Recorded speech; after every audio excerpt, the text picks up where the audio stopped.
ಇದೇ ಕ್ರೈಮ್ ಅಂದ್ರೆ ಕಾರ್ಯಕ್ರಮಕ್ಕೆ ಸ್ವಾಗತ. ನಾನು ಉಮರ್ ಫಾರೂಕ್.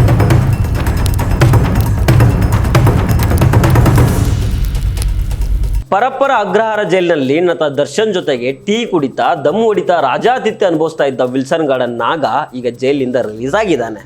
ಆದರೆ ಆತನ ಆತಿಥ್ಯ ಸ್ವೀಕರಿಸಿದ್ದ ದಾಸನಿಗೆ ಮಾತ್ರ ಬಿಡುಗಡೆಯ ಭಾಗ್ಯ ಇಲ್ಲ. ಅಷ್ಟಕ್ಕೂ ಈ ವಿಲ್ಸನ್ ಗಾರ್ಡನ್ ನಾಗ ಯಾರು, ಜೈಲಿನೊಳಗೆ ಇವನು ನಡೆಸ್ತಾ ಇದ್ದ 5 ಸ್ಟಾರ್ ಲೈಫ್ ಸ್ಟೈಲ್ ಹೇಗಿತ್ತು, ಇದೆಲ್ಲವನ್ನು ಈ ಎಪಿಸೋಡ್ನಲ್ಲಿ ಡೀಟೇಲ್ ಆಗಿ ನೋಡ್ತಾ ಹೋಗೋಣ. ಆದರೆ ಅದಕ್ಕೂ ಮೊದಲು ನೀವಿನ್ನೂ ನಮ್ಮ ಚಾನಲನ್ನು ಸಬ್ಸ್ಕ್ರೈಬ್ ಮಾಡಿಲ್ಲ ಅಂದರೆ ದಯವಿಟ್ಟು ಸಬ್ಸ್ಕ್ರೈಬ್ ಮಾಡ್ಕೊಳ್ಳಿ. ಹಾಗೆ ಈ ವಿಡಿಯೋವನ್ನು ಕೊನೆ ತನಕ ಮಿಸ್ ಮಾಡದೆ ನೋಡಿ. ಸಿದ್ದಾಪುರದ ಮಹೇಶ್ ಕೊಲೆ ಪ್ರಕರಣದಲ್ಲಿ ಬೆಳಗಾವಿಯ ಇಂಡಲಗ ಜೈಲಿನಲ್ಲಿದ್ದ ವಿಲ್ಸನ್ ಗಾರ್ಡನ್ ನಾಗ ಅಲಿಯಾಸ್ ನಾಗರಾಜು ಜಾಮೀನಿನ ಮೇಲೆ ಬಿಡುಗಡೆ ಆಗಿದ್ದಾನೆ.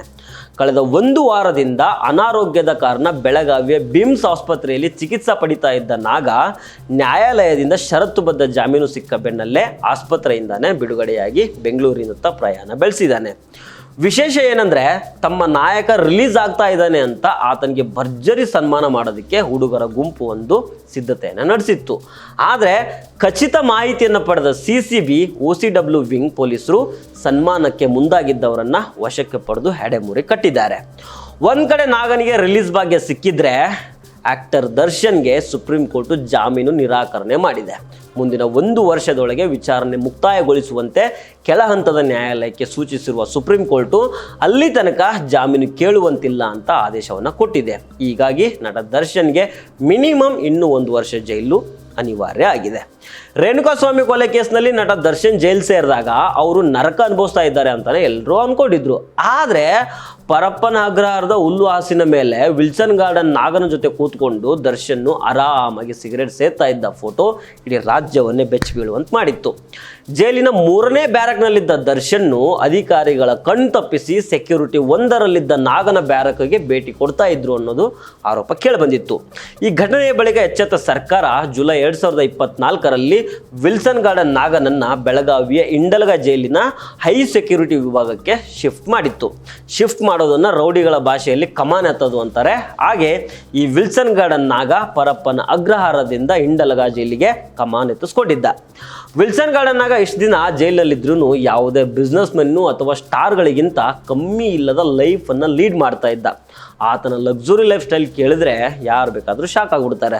ದರ್ಶನ್ ಜೊತೆಗಿನ ವೈರಲ್ ಫೋಟೋದಲ್ಲಿ ನಾಗ ಧರಿಸಿದ್ದ ಟೀ ಶರ್ಟು ಪ್ಯಾರಿಸ್ ಮೂಲದ ಪ್ರತಿಷ್ಠಿತ ಬಲ್ಮೆನ್ ಕಂಪನಿಯದ್ದು. ಇದರ ಬೆಲೆ ಬರೋಬ್ಬರಿ 15ರಿಂದ 20 ಸಾವಿರ ರೂಪಾಯಿ ಅಂತ ಹೇಳ್ತಾರೆ.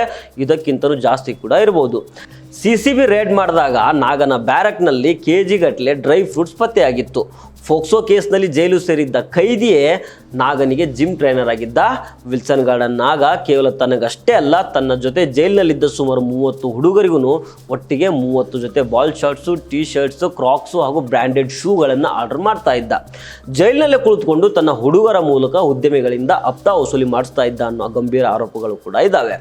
ಜೈಲಿನ ಮೇಂಟೆನೆನ್ಸ್ಗಂತಾನೆ ಪ್ರತಿ ತಿಂಗಳು ಲಕ್ಷ ಖರ್ಚು ಮಾಡ್ತಾ ಇದ್ದ ಅನ್ನೋದು ಪೊಲೀಸ್ ಮೂಲಗಳ ಮಾಹಿತಿ. ಸಣ್ಣ ಪುಟ್ಟ ಕ್ರೈಮ್ಗಳಿಂದ ಭೂಗತ ಲೋಕಕ್ಕೆ ಎಂಟ್ರಿ ಕೊಟ್ಟ ನಾಗ ಕಳೆದ 20 ವರ್ಷಗಳಿಂದ ಬೆಂಗಳೂರಿನಲ್ಲಿ ತನ್ನ ಅಟ್ಟಹಾಸ ಮೆರಿತಾ ಇದ್ದಾನೆ. ಈತನ ವಿರುದ್ಧ ಬರೋಬ್ಬರಿ 23 ಅಪರಾಧ ಪ್ರಕರಣಗಳು ದಾಖಲಾಗಿದ್ದಾವೆ. ಅದರಲ್ಲಿ 8 ಕೊಲೆ ಕೇಸ್ಗಳಲ್ಲಿ ಈ ವಿಲ್ಸನ್ ಗಾರ್ಡನ್ ನಾಗ A1 ಆರೋಪಿ. 2023ರ ಆಗಸ್ಟ್ನಲ್ಲಿ ಸಿದ್ದಾಪುರದ ರೌಡಿ ಶೀಟರ್ ಮಹೇಶ್ ಎಂಬಾತ ಪರಪ್ಪನ ಅಗ್ರಹಾರದಿಂದ ರಿಲೀಸ್ ಆಗಿ ಹೊರಗಡೆ ಬರ್ತಾ ಇದ್ದಂಗೆನೆ ಜೈಲಿನ ಎದುರಲ್ಲಿ ಅವನನ್ನು ಬರ್ಬರವಾಗಿ ಕೊಲೆ ಮಾಡಲಾಗಿತ್ತು. ಇದೊಂದು ರಿವೆಂಜ್ ಮರ್ಡರ್ ಆಗಿತ್ತು. 15 ದಿನಗಳ ಕಾಲ ತಲೆಮರೆಸ್ಕೊಂಡಿದ್ದ ವಿಲ್ಸನ್ ಗಾರ್ಡನ್ ನಾಗ ಮತ್ತು ಡಬಲ್ ಮೀಟರ್ ಮೋಹನ್ ಕೊನೆಗೆ ಕೋರ್ಟ್ ಮುಂದೆ ಶರಣಾಗಿದ್ರು. ಇದೇ ಕೇಸ್ನಲ್ಲಿ ಜೈಲು ಸೇರಿದ್ದ ನಾಗ ಈಗ ಜಾಮೀನಿನ ಮೇಲೆ ಹೊರಗಡೆ ಬಂದಿದ್ದಾನೆ. ಈತನ ಕ್ರೈಮ್ ಹಿಸ್ಟ್ರಿ ಕಡಿಮೆನಿಲ್ಲ ಶಿವ. 2004ರಲ್ಲಿ ಸಿದ್ದಾಪುರ ಠಾಣೆಯಲ್ಲಿ ಮೊದಲ ರಾಬರಿ ಕೇಸು ದಾಖಲಾಗುತ್ತೆ. 2005ರಲ್ಲಿ ಆಡುಗೋಡಿ SR ನಗರದಲ್ಲಿ 6 ವಾಹನ ಕಳವು ಪ್ರಕರಣಗಳು ಇವನ ಮೇಲಿದ್ದಾವೆ. 2009ರಲ್ಲಿ ಕಲಾಸಿಪಾಳ್ಯದಲ್ಲಿ ಗೇಟ್ ಗಣೇಶ ಕೊಲೆ ಪ್ರಕರಣದಲ್ಲಿ ವಿಲ್ಸನ್ ವಿಲ್ಸನ್ ಗಾರ್ಡನ್ ನಾಗ ಆರೋಪಿ ಆಗ್ತಾನೆ. 2012ರಲ್ಲಿ ಕಾಟನ್ಪೇಟೆಯಲ್ಲಿ ರೌಡಿ ಶೀಟರ್ ಗುಪ್ಪನ ಕೊಲೆ ಕೇಸು ಹಾಗೂ ಸಿದ್ದಾಪುರದಲ್ಲಿ ಕಿಡ್ನಾಪ್ ಕೇಸು ದಾಖಲಾಗುತ್ತೆ. 2014ರಲ್ಲಿ ಮಡಿವಾಳದಲ್ಲಿ ನರಕಬಾಬು ಹತ್ಯೆ ಮತ್ತು ವಿಲ್ಸನ್ ಗಾರ್ಡನ್ನಲ್ಲಿ ಶ್ರೀನಿವಾಸ್ ಕೊಲೆ ಕೇಸುಗಳು ಬೀಳುತ್ತವೆ. 2016 ಮತ್ತು 2017ರಲ್ಲಿ ವೈಟ್ ಫೀಲ್ಡ್ನಲ್ಲಿ ಸುಹೇಲ್ ಕೊಲೆ ಮತ್ತು ಯಲಹಂಕದಲ್ಲಿ ಕಡಬಗೆರೆ ಶ್ರೀನಿವಾಸ್ ಮೇಲೆ ಶೂಟ್ಔಟ್ ಮಾಡಿರೋ ಆರೋಪ. ಇದರಲ್ಲಿ ಸೈಲೆಂಟ್ ಸುನಿಲ್ಲ, ಒಂಟೆ ರೋಹಿತ್ ಮತ್ತು ವಿಲ್ಸನ್ ಗಾರ್ಡನ್ ನಾಗ ಭಾಗಿಯಾಗಿರ್ತಾನೆ. 2020-21ರಲ್ಲಿ ಜಿಮ್ ಸುಬ್ಬು ಕೊಲೆ, ಶಾಂತಿನಗರ ಲಿಂಗನ ಕೊಲೆ ಹಾಗೂ NDPS ಕೇಸು ಇವನ ಮೇಲೆ ಬೀಳುತ್ತೆ. 2023ರಲ್ಲಿ ಸಿದ್ದಾಪುರ ಮಹೇಶ್ ಹತ್ಯೆ ನಡೆಯುತ್ತೆ. ಪ್ರಸ್ತುತ ಇದೇ ಕೇಸ್ನಲ್ಲಿ ಜೈಲಿಗೆ ಹೋಗಿ ಈಗ ಹೊರಗಡೆ ಬಂದಿದ್ದಾನೆ. ಒಟ್ಟಾರೆಯಾಗಿ 8 ಕೊಲೆ ಕೇಸ್ಗಳಲ್ಲಿ ಭಾಗಿಯಾಗಿರುವ ನಟೋರಿಯಸ್ ರೌಡಿಯ ಜೊತೆ ಸಮಾಜ ತಿದ್ದುವ ಯೋಧರ ಪಾತ್ರ ಮಾಡುವ ಸ್ಟಾರ್ ನಟ ದರ್ಶನ್ ಜೈಲಿನಲ್ಲಿ ಮಜಾ ಮಾಡ್ತಾ ಇದ್ದುದು ಎಲ್ಲರನ್ನ ಹುಬ್ಬೇರುವಂತೆ ಮಾಡಿತ್ತು. ಈಗ ರೌಡಿ ಶೀಟರ್ ನಾಗ ಮತ್ತೆ ಹೊರ ಜಗತ್ತಿಗೆ ಬಂದಿರೋದು ಪೊಲೀಸ್ ವಲಯದಲ್ಲಿ ಕುತೂಹಲ ಮೂಡಿಸಿದ್ರೆ, ಬೆಂಗಳೂರು ಅಂಡರ್ ವರ್ಲ್ಡ್ ಕಬ್ಜಾಗೆ ಮತ್ತೊಬ್ಬ ಡಾನ್ ಜೊತೆ ಈತ ಪೈಪೋಟಿಗೆ ಇಳಿತಾ ಇದ್ದಾನ ಅನ್ನೋದನ್ನ ಕಾದು ನೋಡಬೇಕಾಗಿದೆ. ಇದಾಗಿತ್ತು ವಿಲ್ಸನ್ ಗಾರ್ಡನ್ ನಾಗನ ಕಂಪ್ಲೀಟ್ ಸ್ಟೋರಿ. ಈ ವಿಡಿಯೋ ನಿಮಗೆ ಇಷ್ಟ ಆಗಿದ್ರೆ ಲೈಕ್ ಮಾಡಿ, ಶೇರ್ ಮಾಡಿ ಹಾಗೂ ನಮ್ಮ ಚಾನಲನ್ನು ಸಬ್ಸ್ಕ್ರೈಬ್ ಮಾಡಿ. ನಮಸ್ಕಾರ.